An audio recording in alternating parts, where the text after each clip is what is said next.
என்னடா இது? மாமா கல்யாணத்துக்கு வா மாப்பிளான்னு பத்திரிக்கை வச்சு மட்டும் இல்லாம ஃப்ளைட் டிக்கெட்டை கொடுத்தாரோ. நானும் ராஜபாளையத்தில் உள்ள ஏர்போர்ட்டுக்கு வந்துட்டேன். ஃப்ளைட்டை வந்து தானே மாமாவுக்கு ஒரு போனை போட்டு என்னாச்சு கேட்கணும். ஆஹா, வந்துடுச்சா ஃப்ளைட்டு? சூப்பர்.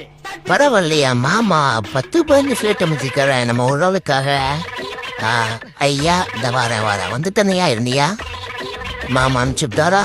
ஏற எங்க இருக்கு வாசல்? இதான் வாசலா? ரைட்டு. என்னையா ஃப்ளைட்டுக்கு 4-5 படியா இருக்கு. பரவாயில்ல, ஏறுறேன். ஏறி மேலே வரேன். ஏய் இருடா, இருடா இல்லப்பா, ஏன் எருவண்டா? நீ தான் டிரைவராயா? தள்ளிக்கோ, நான் ஏறணும். மெல்ல அதேதான். ஏறி என் இடம் எங்கப்பா இருக்கு? இடத்த கட்டணும்ப்பா, உட்காரணும். என் மாமா தனி டிக்கெட் என்ன கொடுத்துக்காரு.